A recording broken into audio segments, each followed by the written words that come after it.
बहुत मज़ेदार चीज़ कहते हैं कि जब भी हम रिफ्लेक्ट करते हैं, इसलिए मैंने कहा अगर ध्यान नहीं कर सकते तो कम से कम रिफ्लेक्ट करो। मैं आज किस आदमी से मिला, उस आदमी ने जो बोला उसका क्या मतलब होता है, जिस आदमी ने मुझे गाली दिया वो क्यों गाली दिया, उसके मन में मेरे लिए क्या क्या कड़वाहट है, वो क्यों मुझे हेट करता है। इसके लिए आप ध्यान नहीं कर सकते तो कम से कम रिफ्लेक्ट करिए, सोचिए। अगर आप ध्यान करते हैं, रिफ्लेक्ट करते हैं या प्रेयर करते हैं तो आपकी वो वाली आइडेंटिटी कौन सी, एटर्नल, वो फिल्टर होके आपके पास पहुंचती है। नमस्कार दोस्तों, स्वागत है आपका इस सीरीज़ में जिसका नाम है जर्नी ऑफ सोल्स। मैं हर रोज़ वीडियोस बनाता हूँ। हम लोग आजकल एक स्टॉक मार्केट में कैसे इन्वेस्ट करते हैं उसकी सीरीज़ बना रहा हूँ। एक सीरीज़ हमारी चल रही है थिंक अगेन की, जिसमें आप डिसीजन मेकिंग को और अच्छा कैसे कर सकते हैं उसको पढ़ रहे हैं। लेकिन मैंने देखा है कि जब कोई स्पिरिचुअल सीरीज़ चलती है तो उसमें श्रवण और प्रतीक और श्रीश बहुत अवेयर हो जाते हैं, उनका इंटरेस्ट ज़्यादा हो जाता है। बेचारा वैभव ओके बिकॉज कहीं ना कहीं मन को ऐसा लगता है वही बात बार बार रिपीट हो रही है। अच्छे बनो, झूठ मत बोलो, धोखा मत दो, अवेयर रहो, यही सब बातें हैं। लेकिन मुझे लगता है कि जब हम किसी स्पिरिचुअल बातचीत को सुनते हैं या किसी भी बात को सुनते हैं, बट ख़ास तौर से स्पिरिचुअल बातचीत को सुनते हैं, तो वो हमको एक ध्यान करवाता है, ख़ास तौर से स्पिरिचुअल बातचीत। हम नॉर्मली ध्यान नहीं करते, हमारा माइंड ऐसा बना नहीं है कि हम ध्यान कर सकें। लेकिन जब हम कोई ऐसी बात सुनते हैं कि हमारे मन को लगने लगता है कि मुझे अच्छा इंसान होना चाहिए, तो वो एक अनकॉन्शियस ध्यान है। मैं पिछले 10 दिन में कम से कम 30-40 लोगों से मिला हूँ। ऐसे लोगों से मिला हूँ जिनका ध्यान से कोई ताल्लुक़ नहीं है, जो ख़ास तौर से पॉलिटिशियंस हैं, पावरफुल लोग हैं, सोसाइटी के बिग शॉट्स हैं, उनकी लाइफ में कोई ध्यानवान नहीं है। लेकिन इसके साथ साथ मैं देखता हूँ उनकी लाइफ में ढेर सारा कमोशन है। वो लोग बड़े बड़े लोगों से मिलते हैं, खुद भी बड़े बड़े लोग हैं, मिलते भी हैं बड़े बड़े लोगों से। जैसे हमारी ये बेचारी हेस्टर नाम था इस केस स्टडी का जिसके बारे में हम पढ़ रहे हैं, इसका पास्ट लाइफ रिग्रेशन हुआ था। ये औरत थी जिसका बॉडी स्ट्रक्चर और बिहेवियर आदमी की तरह था, सबको डोमिनेट करती थी, और उसके पिछले जन्म में क्या थी, लड़का, और वो भी एक लॉयर, और छोटा मोटा लॉयर नहीं, खूब बड़ा अमीर आदमी। हाँ, लेकिन वो सुसाइड कर लिया उसने। हेस्टर को बिल्कुल नहीं मालूम था कि आखिर आई क्यों, इनके पास अपना पास्ट लाइफ रिग्रेशन क्यों कराने आई। देखिए, ये पता है एक बहुत खास चीज़ बोलते हैं, my client new something was hindering her growth and wanted it revealed. Doctor Michael Newton नाम है इनका, और इनके पास जो क्लाइंट आई है उसका नाम है हेस्टर। बोलते हैं हेस्टर को पता था कोई ना कोई चीज़ है जो इसकी ग्रोथ को रोके हुई है। देखिए, आजकल आप जॉब खोज रहे हैं, है ना, जॉब कर भी रहे हैं, और जो फ्रस्ट्रेशन होती है वो एक तरह से ब्लॉक है हमारी ग्रोथ में। इसके लाइफ में भी ग्रोथ में ब्लॉक था। हमारे मन के अंदर में एक तो है कॉन्शियस मेमोरी, जहाँ पर आप जानते हैं कि उसने मुझे डांटा, उससे मुझे पैसा लेना है, इसकी शादी में जाना है, ये काम करना है, ये काम नहीं करना, वो तो कॉन्शियस मेमोरी है। एक होता है सुपर कॉन्शियस मेमोरी, उसमें हमारे पास्ट लाइफ के सारी मेमोरीज होती हैं, प्लस हमारे गोल्स होते हैं। इस ज़िंदगी में हम क्यों आए हैं, यहाँ पे हमारा गोल क्या है। पता है आजकल आपकी जनरेशन, या आप भी, या शायद आप भी जब बड़े होंगे, या शायद श्रवण भी जब थोड़ा वेल ऑफ हो जाएगा, अभी तो उसके पास मुश्किल से 1000 रुपये बचता होगा अकाउंट में, लेकिन जैसे उसके पास इतना पैसा आ जाएगा कि वो खाने की दिक्कत नहीं होगी, वो भी पूछेगा यार मैं कौन सा ऐसा काम करूं कि मुझे अच्छा लगे। वो भी बोरिंग काम नहीं करना चाहेगा। पता है क्यों? क्योंकि when our time in our lives is appropriate, we must harmonize human material needs with our soul's purpose for being here. दो चीज़ें हैं हमारे पास, एक तो है ह्यूमन मटेरियल नीड्स। क्या होता है वो? अभी कुछ दिन पहले यहाँ पर कुछ लोग आए थे, बड़े धाकड़ लोग थे। उनको पता चला भाई मैं आजकल परेशानी में हूँ, बोलते हैं अभी ले आते हैं रिवॉल्वर, राइफल, और ठाए ठाए ठाए पूरे सोसाइटी में चला चला के बता देते हैं। किसी की हिम्मत नहीं होगी आपके ऊपर नज़र उठा के देख ले। धाकड़ लोग थे। तो ये ह्यूमन मटेरियल नीड नहीं है, ये हमारी ज़रूरत नहीं है, ये हमारे अहंकार की ज़रूरत है। एक भाई साहब बोलते हैं अब तो मैं आपको असलहे का एक लाइसेंस दिलवाऊंगा और आपको एक पिस्टल लेनी पड़ेगी, और पिस्टल आप अंदर नहीं रखेंगे, बाहर निकाल के रखेंगे, दिखना चाहिए। ये ह्यूमन मटेरियल नीड नहीं है। ह्यूमन मटेरियल नीड है खाना पीना सोना रहना, ये सब चीज़। लेकिन यही चीज़ जब पूरी हो जाती है, जब हमारी मटेरियल नीड पूरी हो जाती है, तब हम परेशान होते हैं, और उस परेशानी में हम अपने अहंकार की नीड्स को पूरा करना शुरू कर देते हैं। जहाँ कहीं लड़ाइयाँ होती हैं वहाँ पर नीड्स की लड़ाई नहीं होती, ईगोज़ की लड़ाई होती है। क्योंकि जो भी मेरे पड़ोसी मुझसे चाहते हैं ये वही चीज़ है जो मैं उनसे चाहता हूँ। जो मेरी बेटी मुझसे चाहती है वही चीज़ है जो मैं अपनी बेटी से चाहता हूँ, एक पीसफुल लाइफ। तो लड़ाई क्यों होती है? ईगो की वजह से। तो ऑथर कह रहे हैं जब हमारी मटेरियल नीड्स होती हैं उनको हार्मोनाइज करना होता है विथ आवर सोल्स पर्पस, हमारी आत्मा की पर्पस के साथ। हमारी आत्मा का पर्पस क्या है? फ्री होना, पीसफुल होना। अभी बेचारी जाती है रोज स्कूल, वहां से कितना पीसफुल होके आती है।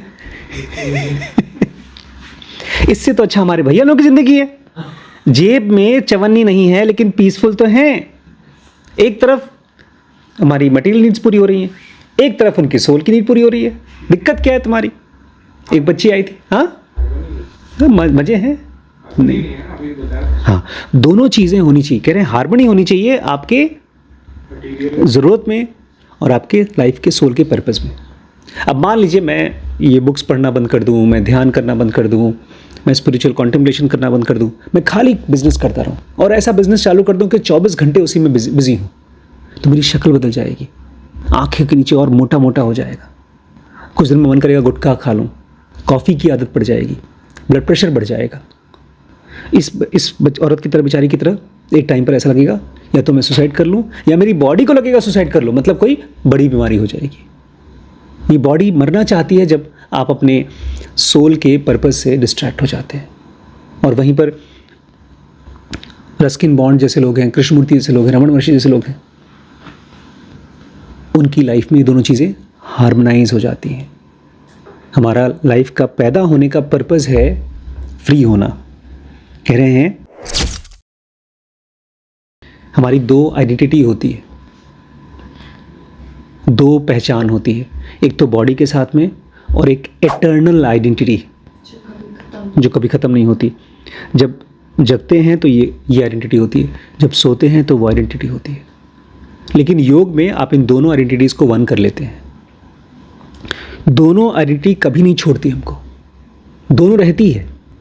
बहुत मज़ेदार चीज़ कहते हैं कि जब भी हम रिफ्लेक्ट करते हैं, इसलिए मैंने कहा अगर ध्यान नहीं कर सकते तो कम से कम रिफ्लेक्ट करो। मैं आज किस आदमी से मिला, उस आदमी ने जो बोला उसका क्या मतलब होता है, जिस आदमी ने मुझे गाली दिया वो क्यों गाली दिया, उसके मन में मेरे लिए क्या क्या कड़वाहट है, वो क्यों मुझे हेट करता है। इसके लिए आप ध्यान नहीं कर सकते तो कम से कम रिफ्लेक्ट करिए, सोचिए। अगर आप ध्यान करते हैं, रिफ्लेक्ट करते हैं या प्रेयर करते हैं तो आपकी वो वाली आइडेंटिटी कौन सी, एटर्नल, वो फिल्टर होके आपके पास पहुंचती है। It filters down to us in selective thoughts each day. अचानक से आपको एक विचार आएगा, अरे इस औरत को तो मैं हेट करता था लेकिन ये तो बच्ची है, छोटी बच्ची। ये एक आपकी एटर्नल आइडेंटिटी बता रही, क्योंकि आप उससे छोटे हो और आपसे ज़्यादा उम्र का बंदा जिसको आप हेट करते हो आपको बच्चा लग रहा है, उसकी आदतों से, उसकी बेवकूफ़ियों से। क्यों बच्चा लग रहा है? क्योंकि आपकी एटर्नल आइडेंटिटी के थ्रू देख रहे हो उसको आप। एक तो हमारी आइडेंटिटी फिजिकल बॉडी की है जिसमें मुझे उस आदमी ने क्या क्या किया वो सब आता है, लेकिन एक हमारी एटर्नल आइडेंटिटी है।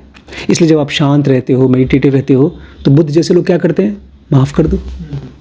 माइकल न्यूटन कहते हैं छोटे छोटे इंट्यूटिव तरीके से, अचानक से, through the clouds of amnesia. वैसे तो हमारे मन में ढेर सारे एमनीजिया के बादल हैं। एमनीजिया मतलब भूलने की बीमारी। एमनीजिया मतलब भूलने की बीमारी।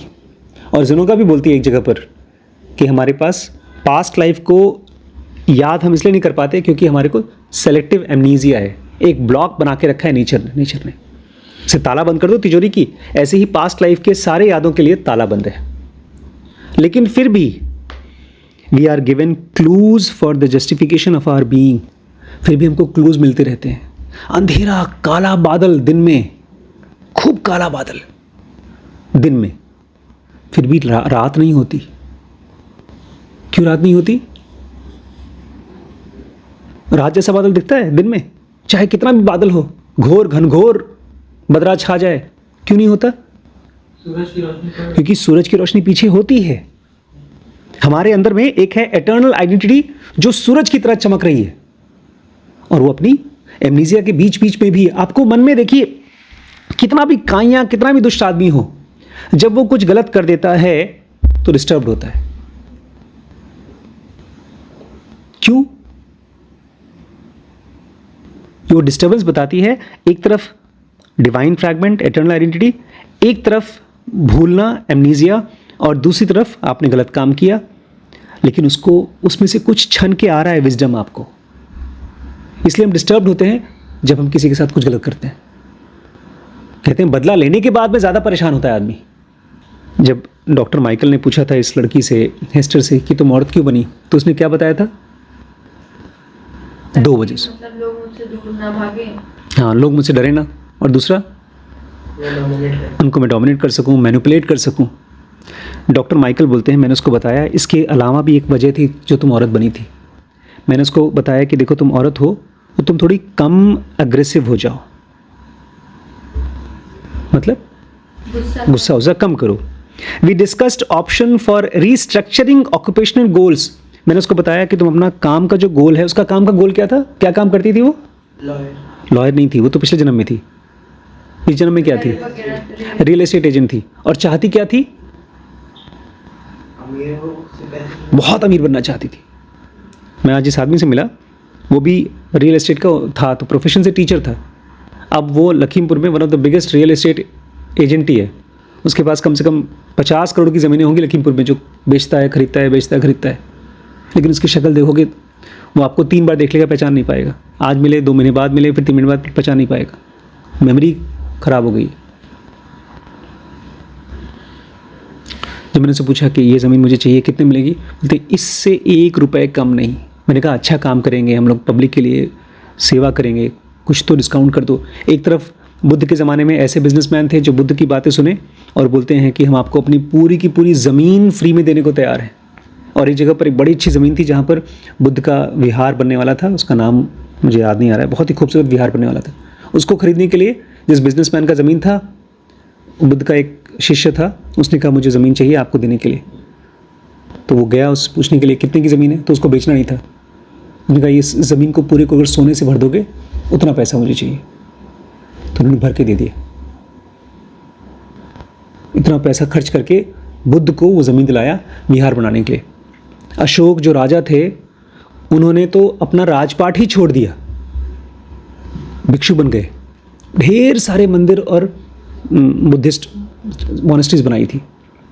और वहीं पर जिस आदमी के मन में केवल एमनीजिया होती है अपने पास्ट लाइफ की, वो आदमी छोटी छोटी चीज़ों में भूल जाता है कि मुझे क्या चाहिए। इस औरत को भी बेचारी को भूल गया था कि क्या चाहिए, उसको अमीर बनने की कोशिश करी थी। तो इन्होंने कहा तुम्हें रीस्ट्रक्चर करना चाहिए अपना ऑक्यूपेशनल गोल। अपने गोल को जो तुमने बोला इतना बड़ा चाहिए, उसको कम करो। इसलिए बड़ी मम्मी बोलती है हम लोग बुढ़ापे तक अमीर बन के नहीं मरना है, एक शांत लाइफ चल जाए, इतना पैसा हो कि हम खा पी सकें, बट हम वॉक कर सकें, कहीं पहाड़ों में रह सकें, फिर उन्होंने कहा कि देखो तुम इसके साथ साथ जो तुम लोगों को ज़मीन दिलाती हो, घर दिलाती हो, उसके साथ साथ कुछ ऐसी चीज़ें करो जिसमें दूसरों को हेल्प होती हो। इसीलिए गुरुद्वारे में आपको वॉलंटियर करने के लिए ऑप्शन दिया जाता है, सेवा। क्योंकि जब आप वो करते हैं तो आपको पीस फील होता है, आपकी एटर्नल आइडेंटिटी आपके थ्रू जाती है, जाती नहीं आती है, आपके अंदर आपको परसीव होती है। जब वो बेचारी इनसे मिली थी डॉक्टर माइकल से, बोलती है कहाँ फंस गई मैं हूँ आदमी, औरत के बॉडी में फंस गई। और जब इन डॉक्टर से मिलकर के बाहर गई तो उसको समझ में आया कि मैं कुछ सीखने के लिए आई हूँ। ये केवल wrong failure of gender choice नहीं था, एक गलत जेंडर ले लिया उसलिए फंस गई। चाहे आदमी की शरीर में हो चाहे औरत के शरीर में हो, सफरिंग तो होगी। यहाँ पर आप एंजॉय करने के लिए नहीं आए हो, सफरिंग ख़त्म नहीं हो जाएगी। यहाँ किस लिए आए हो? और लाइफ थ्रू सफरिंग आपको देती क्या है? याद दिला रही है। आपको लर्निंग दे रही है। जब आप एक ख़राब से ख़राब आदमी को देख करके भी आपके मन में उसके लिए दया आना शुरू हो जाती है, तब आप फ्रीडम के पास पहुंचते हो। लेकिन दया ऐसे नहीं आती, क्योंकि दया नहीं आना होता है because of intense negative emotions. मतलब खूब हेट्रेड हो या जेलसी हो तो दया नहीं आती। और वहीं पर इंटेंस पॉजिटिव इमोशन हो, बहुत प्यार है, तो हम उसके लिए कुछ भी कर देंगे। लेकिन वो लर्निंग नहीं है। हेस्टर को समझ में आया कि ये मैंने गलत सेक्स नहीं चूज़ कर लिया, ये मेरा लर्निंग का अपॉर्चुनिटी है इस बॉडी में। कि जब एक पेशेंट का जब ये पास्ट लाइफ रिग्रेशन कर देते हैं और सक्सेसफुल रिग्रेशन करते हैं, तो एक बहुत बड़ी चीज़ होती है उसके साथ में। अभी वही केस चल रहा है, केस नंबर लंबा केस है, केस 13, जिसने सुसाइड किया था पिछले जन्म में। और उसके बाद ये अभी बातचीत चल रही है, बट सेक्शन 3 के बारे में कुछ पता चलेगा कल के वीडियो में। बट आज यहाँ ध्यान रखिएगा, हर छोटी छोटी चीज़ आपने सही कहा, जो भी करो ध्यान से करो, लेकिन ये भी पूछो क्या करो। पागलों की तरह वही मत करो जो आपको लगता है कि आपको सक्सेसफुल बनाएगा, क्योंकि बहुत बार सक्सेस के चक्कर में दिमाग खराब हो जाता है। लेकिन ऐसा भी मत करो सब कुछ छोड़ छाड़ दो, कुछ करो ही मत, उसमें आलसी बन जाएंगे आप। आपकी एटर्नल आइडेंटिटी है जो हर एक लाइफ में रहती है। वो इस लाइफ में भी है, पिछली लाइफ में भी थी, अगली लाइफ में भी होगी। और उसको फिल्टर होने दीजिए through meditation, through prayer and through reflection. विचार करके जब आप पढ़ते हैं तो होता है, वो सोचते हैं तो वो होता है। ठीक है, कल और पढ़ते हैं।